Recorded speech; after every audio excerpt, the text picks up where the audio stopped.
Hey everyone, welcome back to my channel. Out of the blue, but it goes back 3 months. First off, let me introduce myself. I'm Daniel, 28 years old. I was dating Sarah, 26 years old.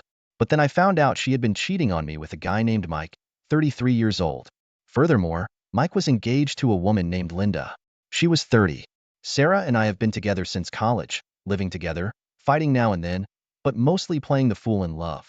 However, one day, I randomly remembered how a close friend of mine went through a nasty divorce, which got me suspicious of her actions. More precisely, I got curious about her phone. My anxiety got the better of me. So while she was asleep, I checked her phone but didn't find any damning evidence at first. Just when I thought I was worried over nothing, I noticed a contact saved under Sarah in her phone, which was odd. Displaying the contact revealed a number I didn't recognize. I dialed it from my phone. Suddenly, a ringtone sounded from somewhere in the room. I seized the moment while she was still asleep to locate the ringing phone. Eventually, I found an unfamiliar phone hidden in the pocket of her coat in the closet. Sneaking into the bathroom, I checked the unknown phone. I was met with a flood of messages then. Tracing the emails back, it turned out their affair had been going on for 3 years. What a mess. Apparently, the guy was loaded and sweet to boot. I stepped outside, overwhelmed by my sadness, anger, and cowardice, and I called my best friend. Even though it was the middle of the night, but I oddly found myself laughing. The friend Ryan answered with, "Do you have any idea what time it is?" I was sleeping. "Yeah, my bad. What's up with you? I need your help this time." "This time? You've got to be kidding." "Afraid it's exactly that." "Are you serious? I wouldn't be calling you in the middle of the night if I weren't." "All right, I'm on my way." "You're at your place, right? Stay there, and don't do anything stupid." After hanging up, I forwarded emails from Sarah's secret phone to mine. The content was appalling. "I love you." "Me too." "I'm so happy I met you." I just kept forwarding those messages. Soon after, Ryan arrived in his car. I started with an apology. "Sorry for dragging you out here in the middle of the night. I didn't mean to call you out. I'm just returning the favor for what you did for me," he said. I showed him the forwarded messages on my phone as soon as I got into his car. "No thanks, I don't need to see all of them. It's gross." "So, what do you want to do?" Given the suddenness of it all, I don't really know what I want. Honestly, I just thought of your divorce mess and ended up uncovering all this. I felt bad for calling you so late, but you're the only one I could talk to about this. He laughed. "You thought of my situation, huh? That's harsh. So, what do you want to do?" I honestly replied, "I want to punch someone right now." "Calm down. You know that's not going to solve anything, right?" "You know what? I can't stop the tears or laughter, but I'm calm. If you do something crazy, I'll knock some sense into you," he warned. "Thanks, I might need that." "So, what should we do about those two?" After thinking it over for a bit, he suggested. "The guy's rich, right? Why not shake him down for some cash?" But I replied, "No, I won't. Unlike you, I'm not in a position to demand compensation." "Okay, then, let's see. I'm not considering hiring a private investigator, just so you know." After pondering for a while, he said, "Let's forget violence. How about we corner them, but you figure out how to do that?" I just nodded. Got it." Once my bout of tearful laughter had subsided, I went back inside, put Sarah's phone back, and crashed on the sofa. The next day, just before noon, Sarah literally woke me up with a slap. Feeling absolutely terrible. "Why are you sleeping here? You're going to be late." I had plenty of time, and my alarm hadn't even gone off yet. I left for work irritated beyond belief. It was then that the last bit of affection I had started to fade away. I had thought about giving it another go, but her inexplicable outburst in the morning made me decide on separation and revenge.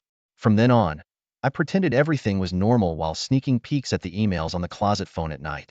"My boyfriend is being cold. I'm here if you need someone to talk to." As if the guy causing the problem could offer a solution, right? "I want to hear all about it. Maybe at your place." "The idiot called Mike wants to come over to our place." "Huh? Well, maybe if I make myself scarce, he'll show up. Let's set something up." Anyway, I am checking the closet and saving emails like a thief every night, but she's totally clueless. They both have no idea they're being found out. I've been pretending to sleep on the sofa at night, saying I'm just tired while Sarah obediently goes to bed alone, sulking though. She never imagined I'd be setting a trap. First up, the classic fake business trip for 3 days. Our company doesn't even do business trips. Plus, I withdrew all our joint savings and canceled the house lease. At the same time, I signed a lease for a new place just for myself. Almost everything went according to plan within 2 weeks, sleeping on the sofa every night. I barely got any rest, but it was worth it. The last email I saved was, "We'll see each other soon," and "Love you lots." That perked me right up. On the day of my supposed business trip, things went off script. I never expected Sarah to invite Mike over on the very first day. I hadn't taken the day off yet, so I reluctantly went to work. That's where Ryan came in clutch. As soon as Sarah left for work, Ryan came to my house. He moved everything I owned to a storage unit. Originally, I was supposed to move everything to my new place on a day off. I rushed through my work that day and asked my boss for early leave. It put a slight strain on my work reputation, but since it didn't affect my job performance, he let me go. Then I met up with Ryan. He finished moving everything quickly, and the house was practically empty. Not a trace of me left, as if I'd vanished. It was hilariously perfect. When Ryan saw me, he said with a bit of excitement, "This plan is pretty hardcore. You really fought it through. I might be an idiot for not realizing sooner, but I've been fooled for 3 years. This is nothing compared to that. If she didn't like me, she could have just broken up and then gone out with him. It's just that simple step she skipped. All right, ready to move on to the next part." At that moment, I had another plan in mind, to involve Linda, Mike's fiancée. Somehow, Ryan had taken 2 weeks off work to track down Mike using a photo from Sarah's phone. Not only did he find him, but he also managed to locate his house, a move straight out of a private investigator's playbook. That wouldn't have been possible if Sarah and Mike didn't work at the same place. Furthermore, Ryan made sure Mike wasn't home before he approached Linda's house. Then Linda came out. After explaining everything in detail to her, she broke down in tears, unable to believe it. Ryan also shared his own divorce story with her and asked for her cooperation. She agreed to help us in the car. On the way to pick up her, he mentioned softly, "Linda seemed like a good person. Lucky it's before the wedding." Sounding quite sad, we arrived at Mike's house, and Ryan called Linda out. I got out of the car and greeted her neatly. She looked like an average person, not exceptionally beautiful. When I said, "I'm terribly sorry for my girlfriend's outrageous behavior, and I'm really sorry to involve you in this plan," she replied, "You apologizing won't change anything. I feel the same." And she continued, "I also apologize for the mistake of the man who was to be my husband." Ryan then interjected, "Linda, even though you're not married yet, what you might see today could be the worst scenario possible, something you'd never want to witness. Are you sure you're okay with this? If it's too much, you don't have to come. We'll still report back to you and provide the evidence." Indeed, from my perspective, she looked worn out and listless, the primary victim being thrust into this mess. However, she firmly said, "I'm okay. Today, we have a family meeting planned with both our parents. No matter what happens or in what condition, we'll drag Mike back. Sarah will also be brought along. Please understand that." Her demeanor changed from sorrowful and apologetic to determined. A warrior was born. In the car, we explained the plan in detail to Linda. "I'm breaking up with her anyway, so whatever happens next is fine by me. Don't you have any lingering feelings?" Honestly, I did at first, but seeing her go on with her life without any guilt, I've completely lost those feelings. "I understand. I wondered if it would be bad for you if you still had feelings, but it seems I needn't have worried." I initially thought she was frail, but she turned out to be quite intimidating. While Linda and I waited in the car, Ryan kept watch. Linda shared that she had been cheated on by a previous boyfriend before dating Mike. She had warned him, "If your cheating ever comes to light, I won't just cry and let it end there." He had assured her, "If I cheated, I'd have to die along with the other woman. Believe me, I love only you. Goodbye to Mike's future." Then, a call from Ryan. "They're here, no doubt about it." Ready. The moment had arrived. I jumped out of the car and headed to where he was. Sarah and Mike walked up, arm in arm, looking pleased with themselves. I was the only one who slumped at the sight. Linda muset. I wonder what kind of face Sarah will make when she sees the almost empty house. She was grinning as if it was someone else's problem. Terrifying. But hearing that reignited my fighting spirit. "Thank you, warrior." Even from behind, it was clear. Sarah unlocked the door, and the moment she opened it, she froze. My spirit soared. Sarah entered the house, followed by Mike. I tiptoed to the door. Then, I got a call from Sarah. Just as expected. Time for action. I swung the door open and answered the phone with, "Hello," only for her to scream, "Oh my God," and Mike to freak out with, "No way." At that moment, Ryan and Linda weren't yet at the door. "Why are you here? What about your business trip?" I laughed and said, "Of course it was a lie." "That's terrible. You tricked me. Tricked? Compared to 3 years, this is nothing. What do you mean 3 years? That's when I called Sarah's other phone. The ringtone ominously echoed. No. You saw it? Snooping around is the worst. The absolute worst. Is the person who looked the worst. You can't forgive him. Of course. I can't believe this. Then it's over between us. Right here, right now. I've already moved out everything I bought. This house's lease is canceled too. She was stunned. One last thing. Say the same thing to this person. I opened the door and there was Linda. Nice to meet you. I am Mike's fiancée, Linda. Sarah froze completely at the sudden turn of events. When Mike stammered, "Hey, why are you here?" Linda coolly replied, "Why? Because you were followed, and this is the result." Just then, Ryan popped up saying, "Oh, hello. I'm from the detective agency. We've recorded all the emails and conversations." Whoa, an unexpected bluff. What's that about? I wasn't even informed. Mike just collapsed right there. With a sly smile yet politely, Linda said, "Thank you for your work. Even if it was just for a few hours." Ryan was like, "Oh, no problem at all. With that, we'll be off." Linda added, all with a smile, "Well, this place is already canceled. No point standing around. Let's go home. Our parents will be arriving soon." Mike was trembling and expressing his apology. Sarah just collapsed. I said, "It might be tough, but hang in there. I'll be leaving now. If anything comes up, contact me right away," and decided to leave. Linda thanked me and closed the door. Sarah was saying, "Daniel, it's not what it looks." Wait, but I didn't hear the rest. Perhaps she remembered. I said I wouldn't listen to any excuses. As Ryan and I waited in the car, a taxi arrived at the house shortly after. All three came out of the house from a distance. There seemed to be no physical altercation among them, which was a relief. I went to change my phone number and email immediately. I stayed at Ryan's place that night, and as planned, I used my day off the next day for the moving process. I made sure to properly thank him, and now I live peacefully as if nothing happened. As for the aftermath for the three of them, firstly, Mike's engagement was broken off. He was sued for compensation in the presence of a lawyer. It turns out he wasn't as wealthy as he claims to be. He had to pay the expense in installments. Sarah was also sued for compensation by Linda. It was quite the scene with their parents involved. I don't know what happened to her after she paid the money in full. Linda went back to her parents' house. Before leaving, she specifically came to report on those two fools and said she would be living quietly at home for a while. As for Ryan, who worked so hard for me, he fortunately found a new girlfriend. Everything turned out well in the end. When I first discovered Sarah's infidelity, I was so shocked I couldn't even speak. Yet, with the help of my good friend, I managed to get my revenge and felt a great sense of relief. To this day, I still don't understand why Sarah chose to cheat when breaking up would have been so simple if we weren't even married. If she was just after the thrill, it certainly ended in a foolish way. I hope Ryan and Linda find happiness in the future for their help in this matter. If you found this story as jaw-dropping as I did, please like, comment, and subscribe for more intense stories. And don't forget to hit the notification bell. Hey everyone, welcome back to the channel. Dad gave me some words of wisdom when I started dating.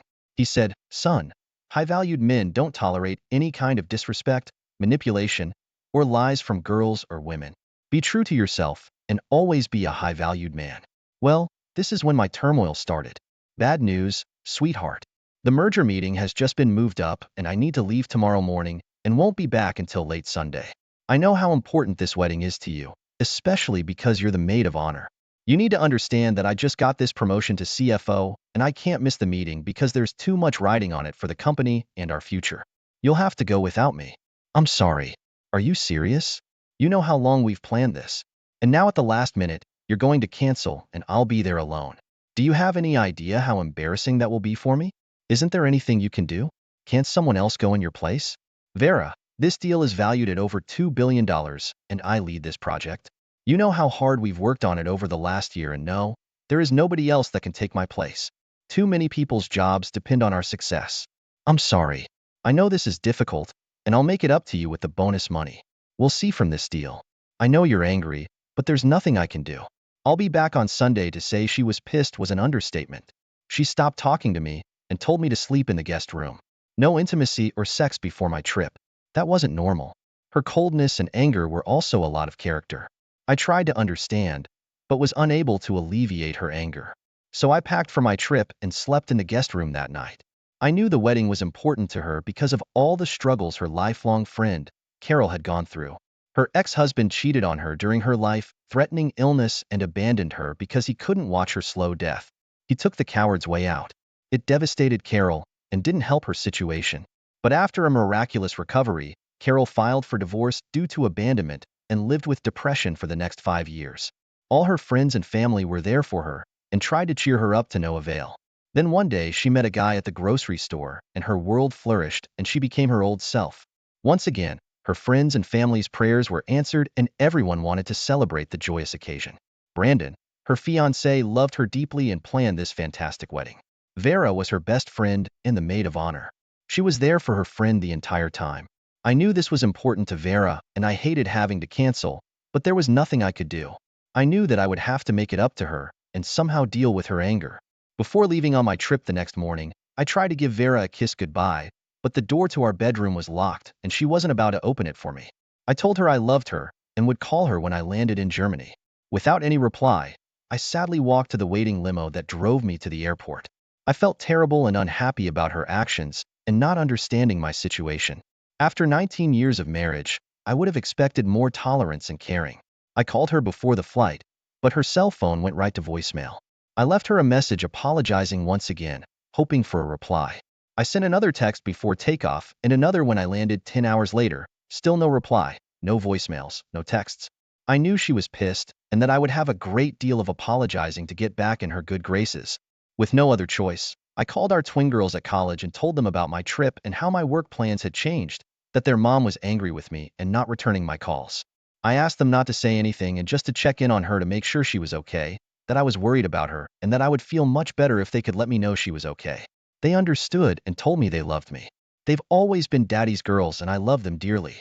Germany. When I got to the hotel, I called my CEO to get an update and to my horror, the meeting had just been canceled because the CEO of the other company had a death in his family and would have to reschedule. I immediately called the airlines and got a direct flight into Chicago O'Hare, which was only 30 minutes from the reception. Since the wedding reception started at 7 p.m., I figured I could get there by 9 p.m. and be a good husband.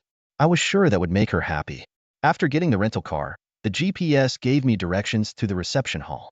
It was a little after 9 when I entered the reception and the celebration was in full swing. The music was loud. Everyone was dancing and the liquor was freely flowing.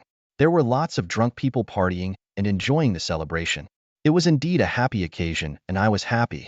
I could attend and anxious to be with my wife. There were over 200 people at the reception and I couldn't see Vera. When I came in, I walked over to the open bar and ordered a double bourbon, stepped to the side and scanned the crowd for my wife. I reflected on our past and how we got here. Vera was 5 years older than me and recently divorced.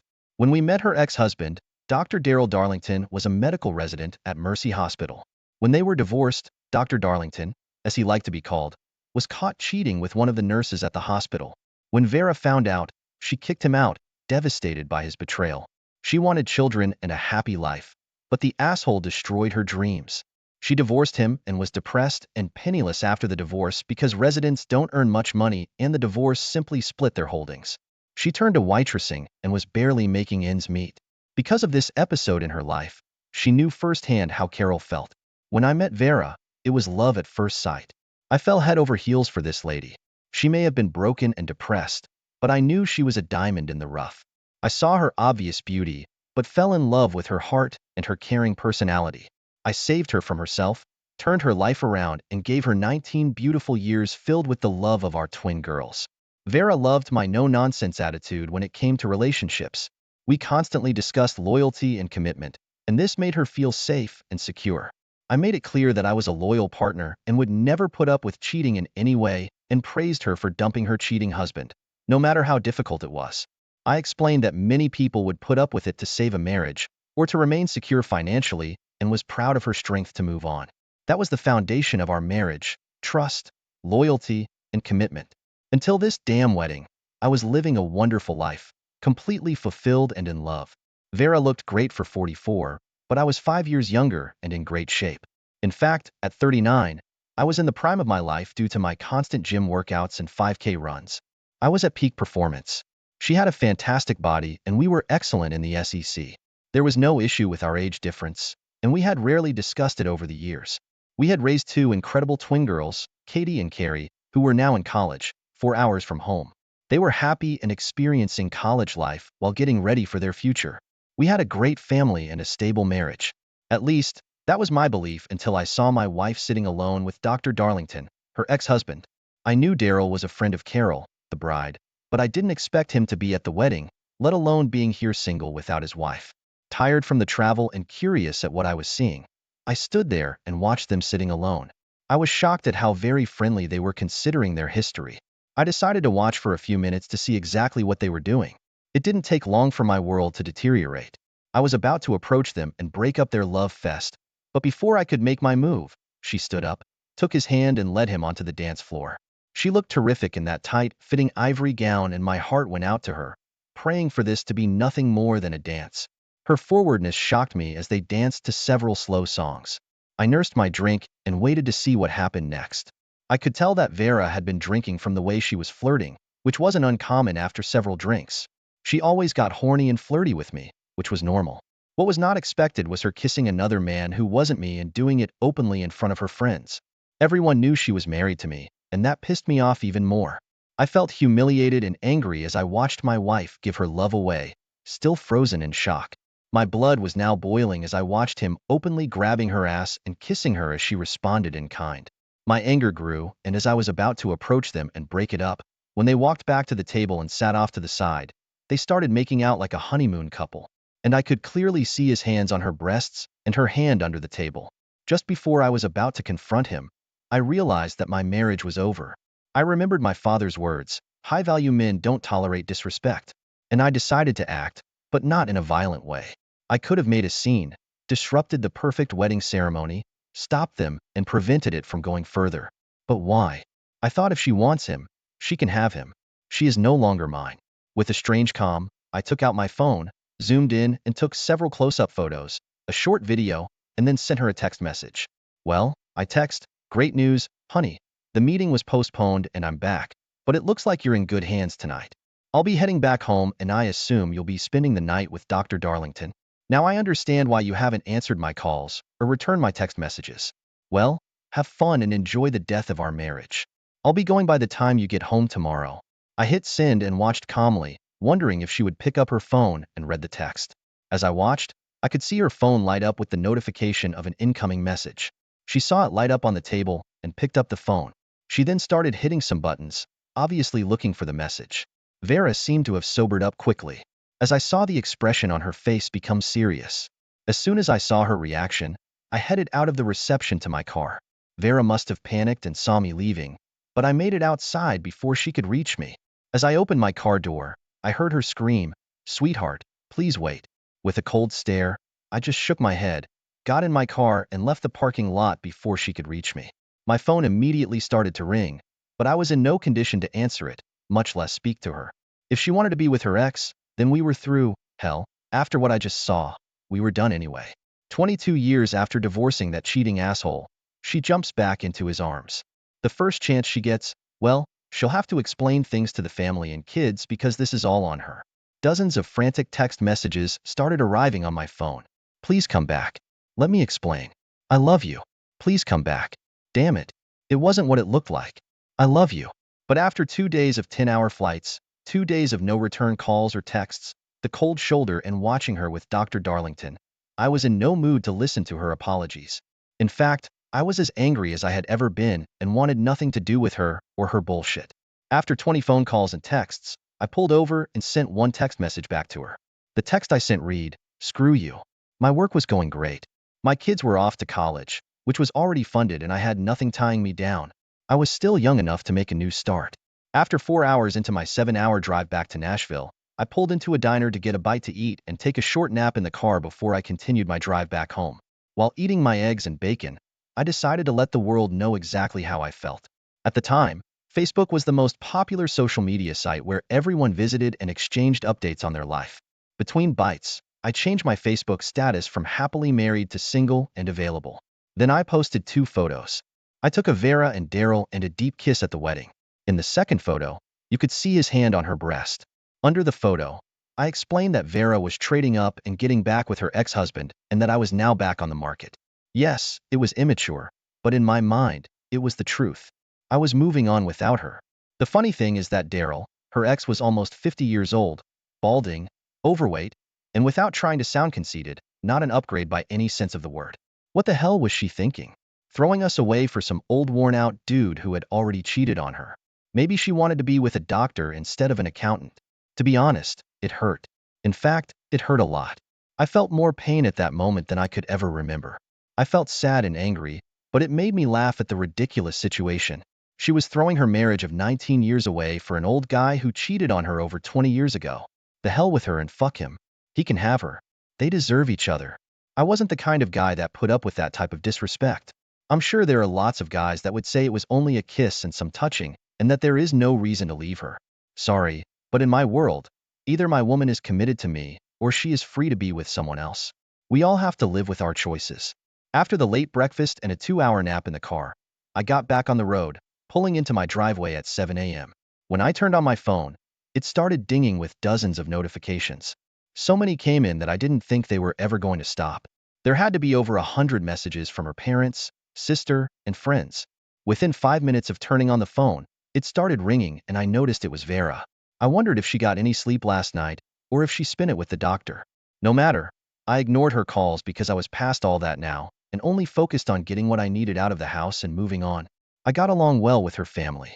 And when they called me that morning, I took their call and explained what had happened to her dad. James, I had no idea that she was unhappy with our marriage, but cheating was the death blow to our happy life. I couldn't put up with the disrespect she displayed in front of the people we know. No, it was obvious that she still has feelings for the asshole. And now she can be with him. I intend to find a woman who will appreciate what I offer and stay faithful. James, I have no other choice. I'll be moving out today and putting the house up for sale immediately. I'll be contacting an attorney tomorrow morning to file for divorce. She can live here until the house sells, and I will treat her fairly in the divorce. Call me old-fashioned, but I will not live with a woman who wants to be with someone else. She's made her choice, but I don't believe she chose wisely this time. James drove over an hour later and begged me to wait and talk to her before going nuclear. After asking me to give her a chance to explain, I told him to look at that photo again and see how they were fondling each other openly at the wedding. There was no way I would put up with that. Doing it with her ex was just another slap in my face. Her dad was disappointed in her actions and my decision to act swiftly and decisively. When I entered our home, I felt myself tear up, realizing that our happy home was no longer a home, but the shell of our marriage. We spent the last 5 years turning our home into our perfect abode. At that time, the mortgage rates were under 2.99%, and our home had doubled in value. Being the accountant, I decided to refinance the home at total value and pulled almost $500,000 of equity out of the house. I immediately set up a $200,000 trust fund for each girl's college and a little extra to give them a good start in life. We took the other $100,000 and upgraded the house, making it a showcase we immensely enjoyed and were proud of. The lower interest rate made the monthly payment only $1,700 per month higher than before we took out the equity. It was a no-brainer, and Vera returned to work as a receptionist to make up the extra monthly payment. I had a good salary, nothing crazy, but as the newly promoted CFO, I would get stock options the following year, which would become our retirement fund. Vera was never involved or interested in our finances as long as she got what she wanted, trusted my financial knowledge, and lived a comfortable life. I tried to explain the stock options several times, but I could see her eyes glaze over and never fully understood. Since it didn't matter, I just chucked to myself at her lack of interest. No big deal. I was happy for our future. This merger, which coincided with the end of my marriage, would give me a bonus in stock options in the 40,000 share range, if successful. Of course, I would have to wait some years to execute the options, but the expectation that the stock would reach $100 per share made me confident about the future. Since the merger was on hold, the options would not become part of the divorce settlements. I was going to file for irreconcilable differences and just split our assets that equated to about $50,000 in our savings account. We would split the sale of the house, but being fully leveraged meant that there would be little to split. At 44, Vera would walk away with her car and $25,000. She would have lived a loving life with a secure future. If she remained faithful, her world was about to be rocked because my anger and humiliation overrode any loving feelings and memories that were buried deep in my soul. All I wanted now was revenge, and for her to realize what she threw away.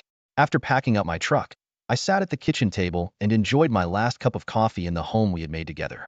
I was sad and angry as I placed the empty cup into the sink.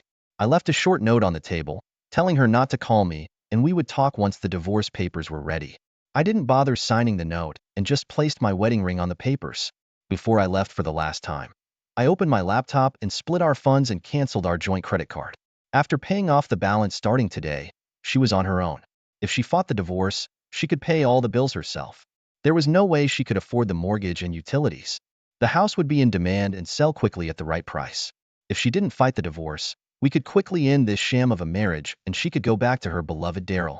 I drove away from my former sanctuary into a dark, unknown new world. I heard later from my friends at the wedding that after I left, Vera was a wreck. They couldn't get her to stop crying until she finally passed out from all the drinks and exhaustion from the uncontrollable sobbing. Her girlfriends felt horrible and were concerned for Vera. They called me several times, leaving voicemails and text messages for me to return.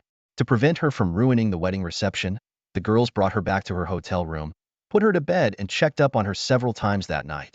When she woke up early and remembered what had happened, she tried calling me repeatedly, begging me to forgive her and to please call. After witnessing, I wanted nothing to do with her and never answered any of her calls or messages. In the meantime, I moved into the company's condo, which is used for out-of-town clients with nobody scheduled to use the condo. I called my CEO, and he was okay with me staying there. After I told him this story, my CEO, Carl, is a good friend and had been through something similar many years ago. He suggested that I defer this year's options to accumulate them at a later date. The next day, I went into my office on the 16th floor. There was no way Vera would make it through security. If she showed up to see me at work, and I gave strict instructions to security to escort her out of the building. If she showed up, they were good at their job. And when she did show up on Monday, she got the message that there would not be any interaction at work. She tried desperately to talk to me, but I wanted nothing to do with her. She didn't know where I was staying and I wasn't taking her calls. She was completely isolated, angry at herself, alone and scared for her future. Concerned for their mom, I received several frantic calls from my girls. They were begging me to talk to their mom. I explained that their mom made her decision to be with another man, and everyone knew how I felt about cheating. Before they started to protest, I explained that what she did was cheating in my book. My girls knew better than to argue with me and respected my decision.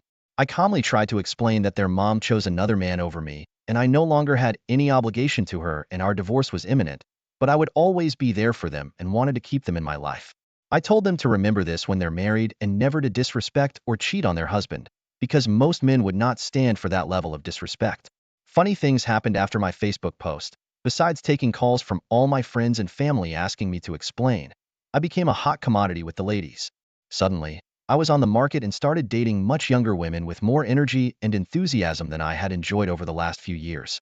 Gone was the bitching and complaining from Vera, replaced with heightened sex, loving text messages, and constantly being chased by fun-loving girls.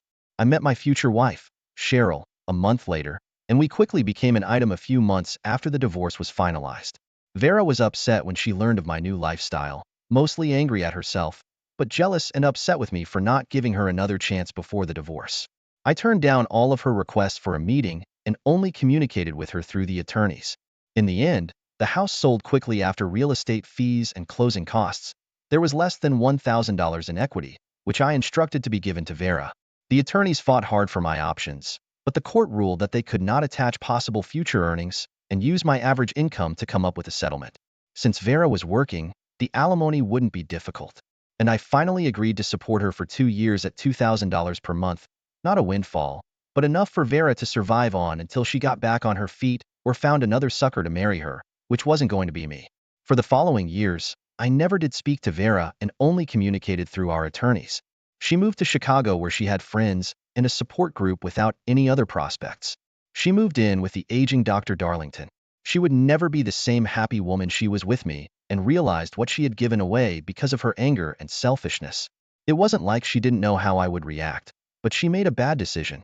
She never had sex with him that night, but she knew me and still made the wrong decision and acted like a single woman on the prowl. We did meet up at our girls' graduation 3 years later. Vera had tears when she met my 28-year-old pregnant wife, Cheryl, and our 1-year-old little girl, Jolene. Vera was now pushing 47, and the years had not been kind to her. She was accompanied by Dr. Darlington, who wisely kept his distance. Later that afternoon, Vera finally got me alone. "Hey, you never gave me the chance to apologize. I should have known better. A day hasn't gone by when I think back to my stupid actions that weekend. We had it all, and I gave it all up for nothing. You were the perfect husband, and I missed a wonderful life. We shared Vera, that's in the past, and I forgive you. Yes. I never thought you would be in his arms while I was away working for our future, but I need to thank you. You gave me 19 beautiful years and 2 great girls, and I'll always love you for that. Vera. The truth is, because of your betrayal, I found Cheryl and started a new family with Jolene, and our new baby girl has let me release the anger I held towards you. You need to take care of yourself and strive for a better future. Our past is just that, the past. Good luck. And I look forward to seeing you at the girls' future life events. Just then, Cheryl came to my side with our daughter in her arms, and I introduced them. The age difference was obvious. At 47, Vera could have been Cheryl's mother. And once again, Vera felt sorry for losing the man she loved over a night of anger and selfish actions. Over the next 10 years, we met at the girls' weddings. She never married, but continued to live with Daryl, who treated her well. Seeing me with a new family and 2 little girls brought back many tender memories. Now, the loving life she once enjoyed was forever gone, and she would end up living a quiet life filled with regret for the love and good times lost. As my final act of revenge, that summer after my stock options were executed, I purchased my old home, which was back on the market. My entire family and friends, except Vera, were excited that the old home with so many memories was back. My girls loved to visit and reminisce about their time growing up in our loving home. Too bad Vera chose a different path. She would have loved being here, living out the life we had planned together. But life goes on, and I'm having fun making a new life and new memories with my wonderful wife and little girls. A rule to live by: before you do me wrong, make sure you will never need me again. If this story left you stunned, don't forget to hit that like button and subscribe for more gripping tales and life lessons. Join our community and never miss a moment of these dramatic twists. Hey everyone, welcome back to the channel. When my wife was 29 years old, she scheduled her second ever gynecologist appointment, and I was 35. Typically, she would text me incessantly and inform me of her whereabouts. But on this particular day, she did not respond to any of my messages until 3 hours after her appointment. Upon my return from work, I noticed that she was avoiding eye contact and keeping herself occupied by doing laundry. I managed to confront her and inquire about her unusual behavior. She immediately burst into tears and revealed that she felt uneasy during her doctor's visit earlier that day. I inquired further, and my wife disclosed that during her gynecologist appointment, the doctor had strapped her feet down in the stirrups and engaged in inappropriate sexual behavior with her. Upon hearing this, I was overcome with rage and began pacing and yelling. I formulated a plan to take legal action against the doctor.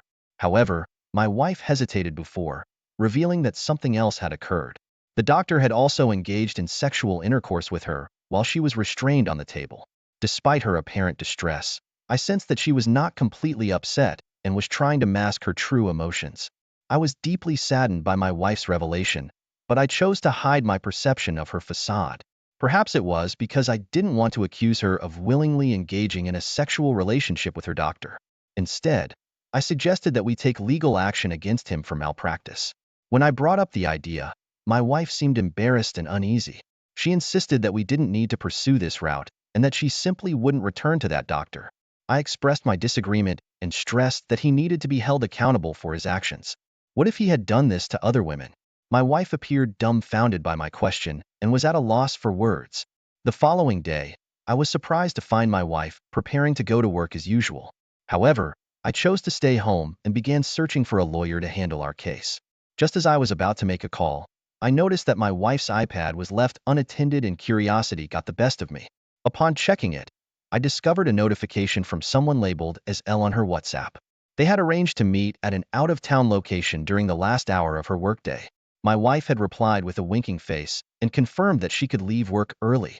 When the person asked if she had told anyone about the previous day's events, she swore that she had not. This discovery frightened me to the core. I immediately sensed that my wife was keeping something from me after discovering her suspicious WhatsApp messages. After checking the time, I realized that I had several hours before her planned meeting. I decided to seek the advice of a divorce lawyer regarding the matter and discussed what my best course of action might be given the circumstances.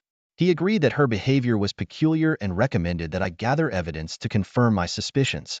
While he suggested hiring a private investigator, I decided to take matters into my own hands and head to the meeting location myself. Along the way, I purchased a GPS tracker. My heart was pounding as I waited nervously in my car, parked outside a high-end restaurant. It was likely that my wife and her companion had chosen the fancy restaurant to avoid being recognized. When I arrived, I spotted my wife sitting at a table for two near the front window, looking anxious. As I waited in my car, my emotions overwhelmed me, and I found myself shedding tears. A wealthy-looking man in a nice car arrived shortly after and entered the restaurant to join my wife at the table. After composing myself, I stepped out of the car and discreetly attached the GPS tracker to my wife's vehicle. While keeping a safe distance, I managed to take pictures of them conversing and eating carefree at the table, hiding behind a nearby car. Once they got into their respective cars, I waited in mine until my wife and the other man began driving. I followed them from a safe distance to a hotel, circling around to the other side to avoid detection. Unsure of how long to wait before approaching, I paced outside the entrance for a moment. Finally, I positioned myself by the automatic doors and managed to snap a clear photo of them at the check-in counter without tripping the motion sensor. The sight made me sick to my stomach, and I had to resist the overwhelming urge to confront the man in that moment. I parked my car in the front parking lot, far from the hotel entrance. After zooming in on my camera, I placed it on the dashboard, pointing it directly at the entrance. I began recording 10 minutes later, and soon after, my wife and her lover emerged hand in hand. They exchanged a goodbye kiss before getting into their respective cars, which I captured along with screenshots of their incriminating conversation. With enough proof of their affair, I filed for divorce and returned home before my wife. Upon her arrival, she greeted me with the same warmth as always, completely oblivious to the truth. In response, I thrust the divorce papers in her face. She gasped and demanded to know what was going on. I informed her that it was I who deserved answers, and that I had evidence of her infidelity. Her face drained of color as she asked me what I was talking about. I refused to reveal the details of my knowledge, instead insisting that she tell me the truth. Though she tried to feign ignorance, her inability to make eye contact or speak above a whisper gave away her guilt completely. I threatened to post the picture of her and the doctor on social media if she didn't confess. As she began to panic, I recorded our conversation. She refused to believe that I had a picture and stared at me in disbelief, but I assured her that I did and showed it to her on the camera. She tried to grab it from me, leading to a brief struggle. Ultimately, I managed to retrieve the evidence and locked myself in the bedroom with it. After she stopped screaming and pounding on the door, I demanded that she sign the divorce papers and leave the house. I warned her that unless she listened to me, I would post the evidence I had. After a few minutes of loud protesting, she left the room. Uncertain of her whereabouts, I decided to share the proof on her social media account. As she faced severe online criticism, she scrambled to find a place to stay. Over the next several months, she bounced between various locations, including abandoned buildings, while we battled it out in court. Meanwhile, her lover's medical license was revoked, and he relocated. Without any witnesses, he escaped any criminal charges. My former partner remains without a home, regretful for the brief affair that caused her to lose everything. Despite any temptation to help her, I have instead sought counseling and pursued new hobbies. I have decided to share my experience because I want others to know that they are not alone in these kinds of situations, and that things can and do improve.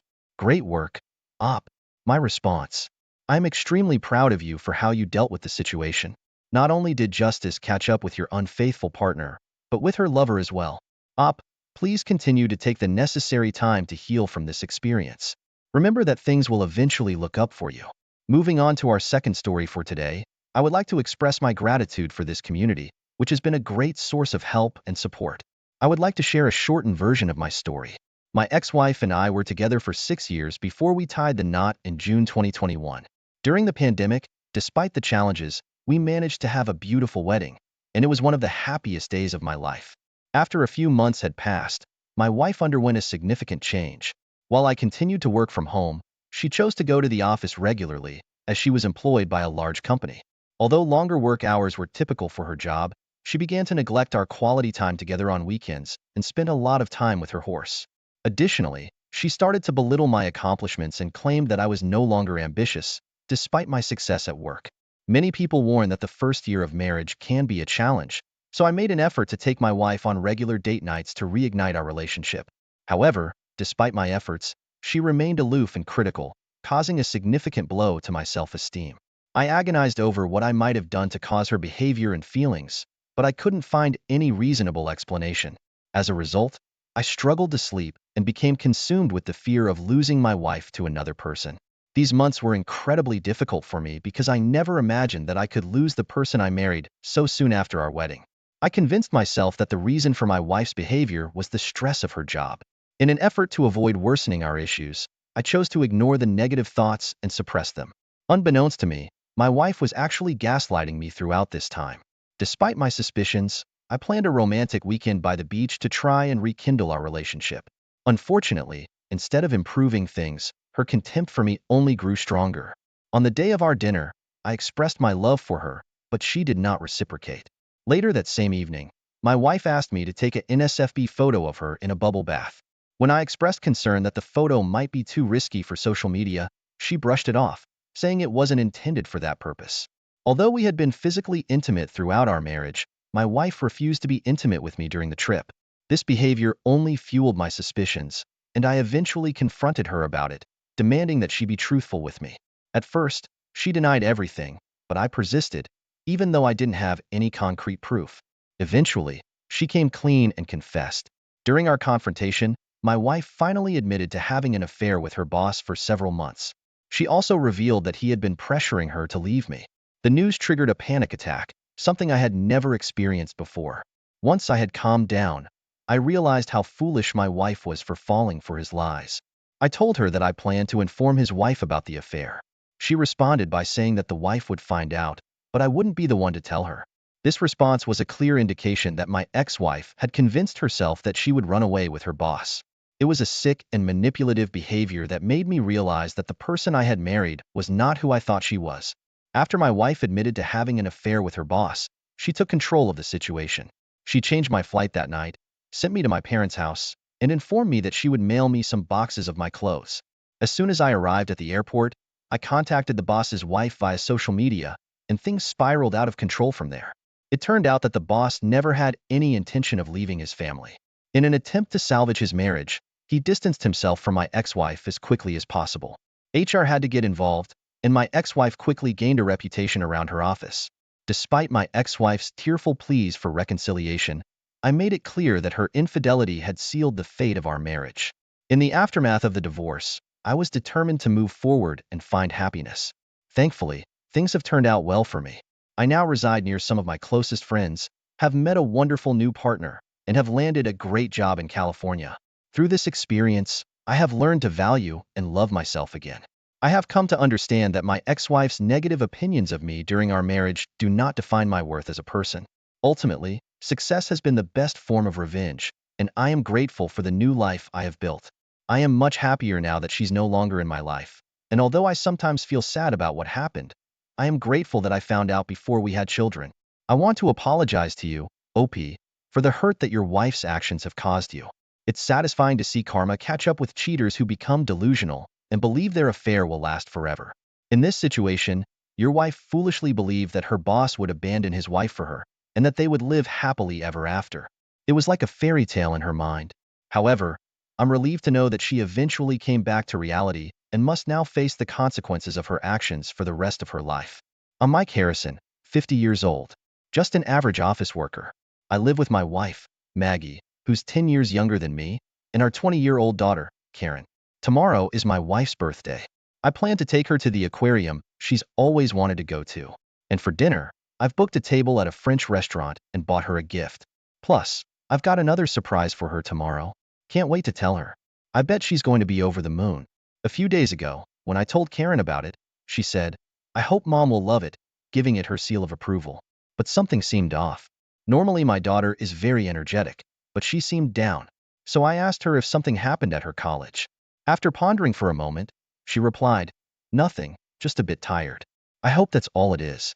But I told her, "If anything's bothering you, just tell me, okay? I'd do anything for you." She nodded with watery eyes. Maybe she had a fight with a friend, or someone dumped her or something.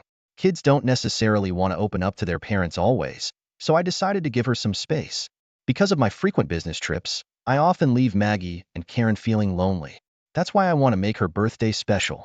I only told Maggie to keep her day free tomorrow, so she might have guessed something, but I'll tell her the plan when I get home tonight. I'm sure she'll be thrilled. Man, I'm already so excited. Wait, why isn't my computer working? One of my colleagues said there was an internet system outage. I can't work like this, and suddenly we had the afternoon off. Thought of heading home, but since I had the time, I decided to hit the mall to buy a new outfit for tomorrow. And would you believe it? I spotted Maggie there. Hey, I was about to call out when I noticed her with a young man I'd never seen before. What's going on? Surely, she's not having an affair, right? Even though I reassured myself, I couldn't help but follow them discreetly. However, shockingly, they started walking arm in arm like a couple. I kept hoping I was misunderstanding the situation, but then they entered a hotel. My heart raced so fast I could hear it pounding in my ears. Why didn't I confront her earlier? No, I was too stunned to act. Frozen with shock, I watched as an hour later, Maggie and the man came out of the hotel. Mustering up courage, I approached my wife and asked, Maggie, what are you doing here? She momentarily looked shocked and then lowered her eyes. The man with her hurriedly left my presence. Going into a hotel with a man in broad daylight? What's going on? Explain. She responded, quite nonchalantly. It's just one affair. Don't overreact. And to think she was really having an affair. It felt like I'd been hit in the head with a hammer. Such was my shock. I felt so dizzy, almost as if I was going to collapse. I tried hard to pull myself together. When I told my wife we should go home and talk, she said she didn't want to be blamed and would go to her parents' house today. Are you kidding me? I exclaimed loudly. Next thing I knew, she shouted, I've had enough. Ignoring my protests, she hopped into a taxi and left. I ran after her immediately but lost sight of her. However, since she mentioned going to her parents, I figured I could confront her there later. That's what I was thinking at the moment.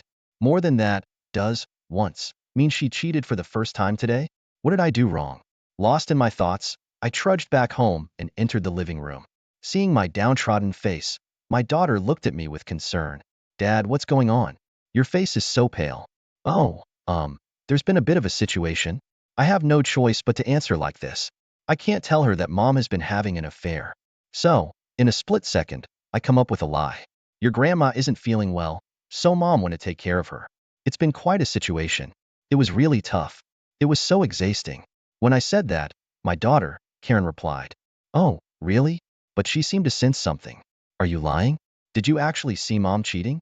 When I asked her what she was basing that on, she showed me something. It was evidence that my wife was cheating. I was at a loss for words, covering my mouth in shock. Karen then told me she had known about her mom's affair for a while. The shock was too much, and I couldn't even speak.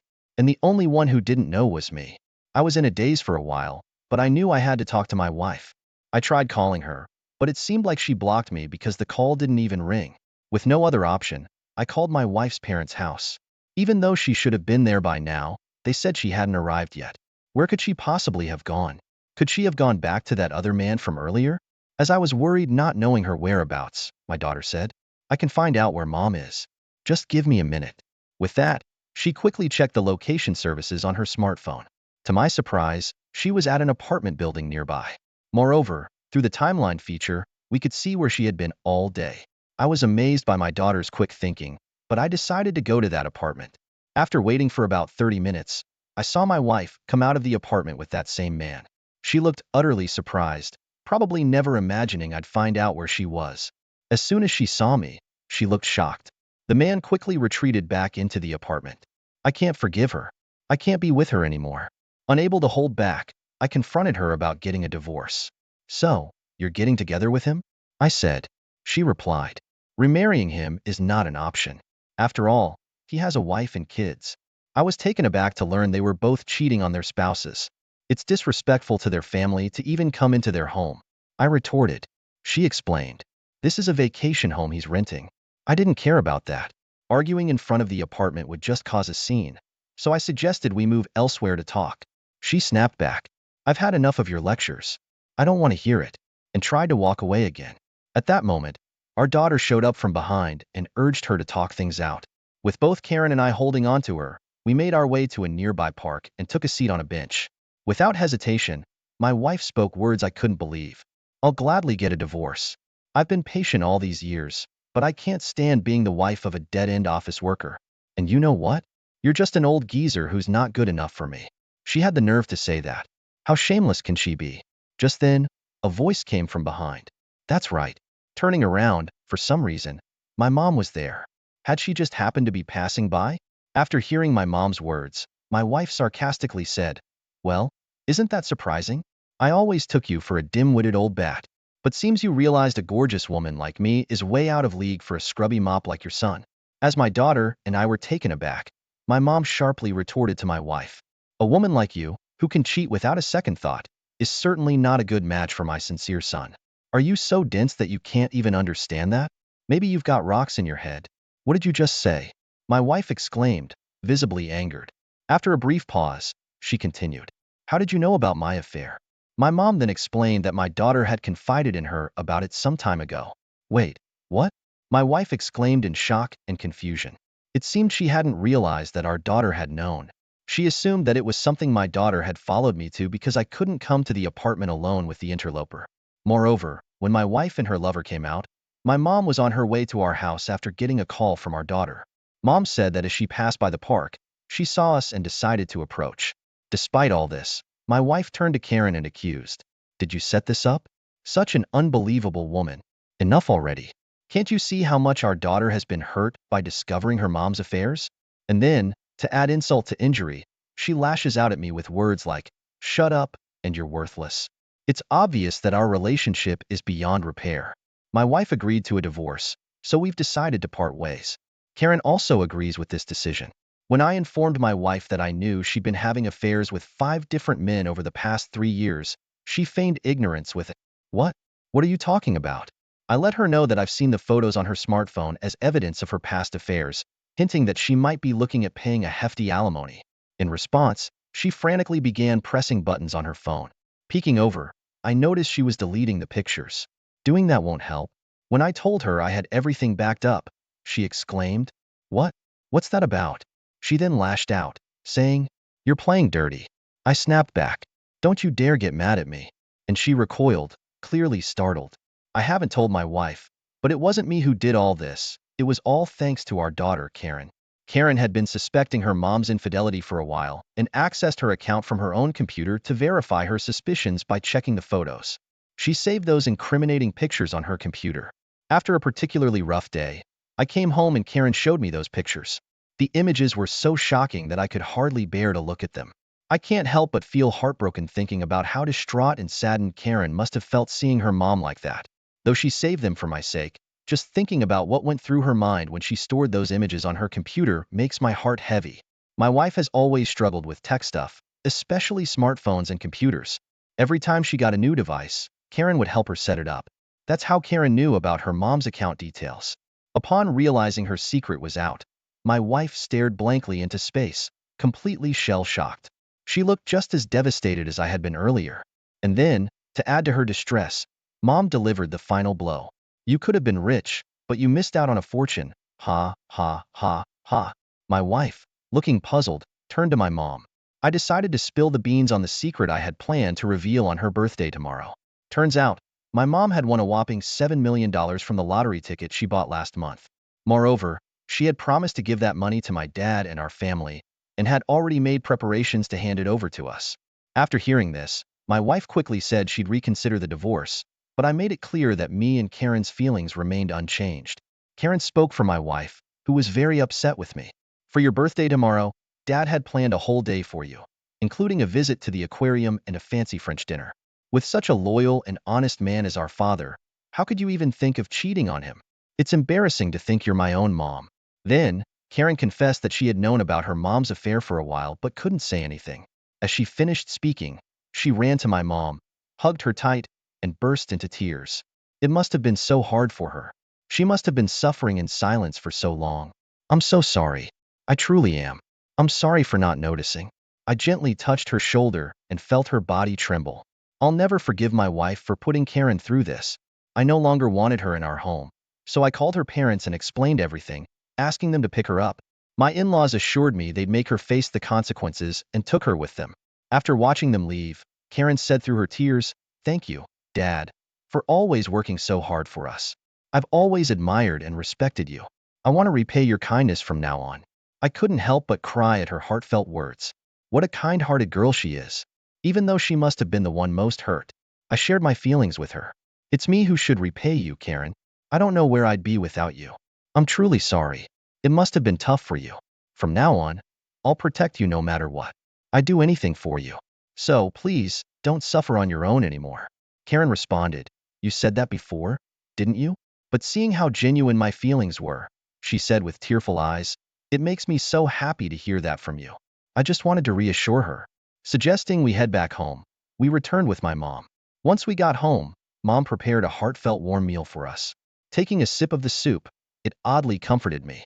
Karen seemed to feel the same and said, Grandma's soup is really tasty, isn't it? Seeing us like this, Mom said, eat plenty and get a good night's sleep. Day by day, your hearts will heal. She continued to prepare more dishes for us as she spoke. Only after a short time, the table was filled with food. Oh my, did I make too much? Just eat more. Here, pass me your bowl. I'll serve you some more rice. Handing over my bowl, she piled it high with more rice. It's probably her way of showing care and love. I appreciate it. To be honest, I was so choked up that it was hard to eat, but I wanted to respond to my mom's feelings. Karen seemed to feel the same. We ate until our bellies were bursting. After eating so much, a wave of exhaustion hit both of us. Karen and I dozed off on the sofa, and Mom gently draped a blanket over us. Mumbling a soft, thank you, she responded. It's the least I can do. I'd do anything for you too. Ah, I remembered. Those words were something she always used to say. It's no wonder we say the same things. We're family after all. Today felt like such a long day. I think I'll catch some sleep for a bit. With that, I quietly closed my eyes. The next morning, I was awakened by the smell of Mom's soup. For a moment, I thought my mom was still around, but it was Karen who had prepared breakfast. Seeing me awake, she greeted. Good morning, Dad. Why don't you take a shower while I finish up the food? I headed to the bathroom. When I returned, breakfast was set on the table. While eating, I commented, This is delicious, honey. Thank you, she replied, looking a bit bashful. Later on, wanting to avoid any direct confrontation with my wife, I wrote up divorce papers and sent them to my in-laws. I agreed to have my attorney handle the alimony and get her consent for the payments. Karen, sensing my distress, would cook delicious meals for me every day and even pack lunch. Having her by my side has truly been a saving grace. I vowed to protect her no matter what. After discussing with Karen, we decided to sell the house I once shared with my wife, and with the money received from my mom, we purchased an apartment. Karen decided to save all the money she got from my mom for emergencies. I can't help but admire how mature and responsible she's become. Thank you for taking the time to listen to today's stories. If you enjoyed listening, please don't forget to like and subscribe if you haven't already. Also, comment below with your thoughts on what happened.